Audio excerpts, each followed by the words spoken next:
And welcome to another episode of the Bobby Experience, and also which happens to be the last episode of the Bobby Experience for 2024.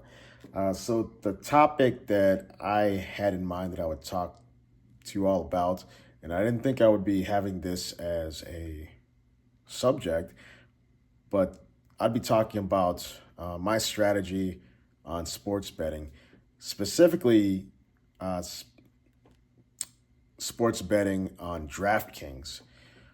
Now, the first time I ever was using DraftKings was maybe a year and a half ago when I was just betting on MMA fights, fights in the UFC, and some boxing fights.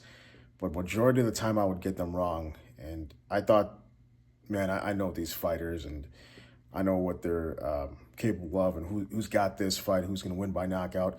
And most of the time, I was wrong, and there'd be times where I would delete the app, then reinstall it when I think I could have a chance to make some money off my predictions, and then I would uninstall it again, but then I would give it a chance again. And recently, things have been working out really well, and I want to talk about a strategy that I've been using, and it's actually mostly with uh, the NBA and the NFL, and I've been a total casual fan, bandwagon fan when it comes to all these.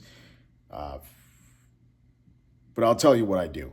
So one of the things I do, one of my strategies is to do live betting, uh, make a decision of who I who I think is going to win when the game starts. And I didn't know you could do this, that you could bet after the game starts. But that makes sense because I don't think,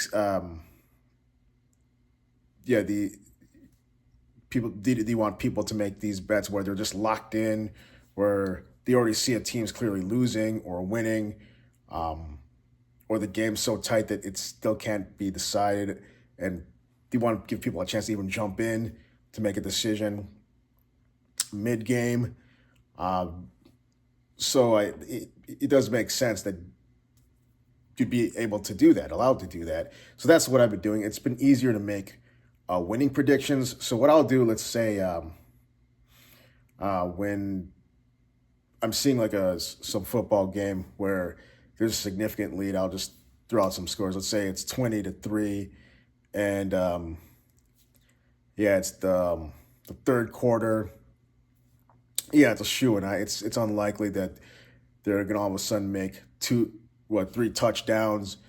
But then again, you're not gonna make that much off that bet because the odds are gonna be higher where they become the favorites. But hey, those dollars add up, so I'll jump on that and I'll make a few dollars. Uh, One game I could think of was the that I last bet on was the Cincinnati Bengals, where they went into overtime, right? And that was a little nerve wracking because I thought, oh my gosh, anything can happen now, and they can end up losing, but they won. They won in overtime.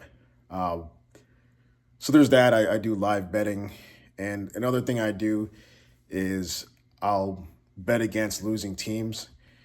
And as a Chicagoan, I know how tough the Bears have been having it this season. They've had a losing streak. So what I've been doing is I've been betting against them, and I might seem like a traitor to my city, to our Bears, but I'm making a few dollars off it. Uh, Unfortunate for them, fortunate for anyone that's betting against them. Uh, so that's something I'll confess. Some other details I like to mention from my trial and error is that basketball, NBA, is that there's a lot more back and forth. Unlike football, where there's less scoring that goes on there, and there's the way it's scored differently. I mean, there's touchdowns, 6 points, extra point, one, and like I mentioned earlier, how like there's certain time frame you could tell the likelihood of like the other team catching up with that kind of scoring. You know what I mean if you watch football too. But with the NBA, the score can go back and forth like crazy. And that's what makes sometimes it's hard to predict, even if like one team's like a favorite. Um, yeah, some team can rally up and get the lead, and you can go back and forth until you don't even know who's going to win, and you're just hoping towards the end that yeah your team like keeps that lead or catches up and wins before the end of that fourth quarter. So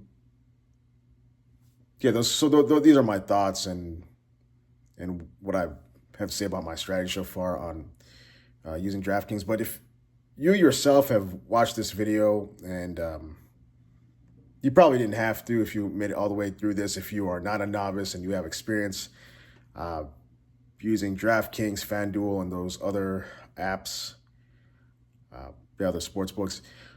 So yeah, this is probably nothing new to you at all. Um, Now, if you have some strategies that you'd like to share with me, be free to put them down in the comments below. Uh, but I've been coming out on top, and that's something I'm glad to say. Uh, yeah, be free to leave the comments and have a happy new year, and wish you the best in all that you do and that you prosper. Right. Take care. Happy New Year.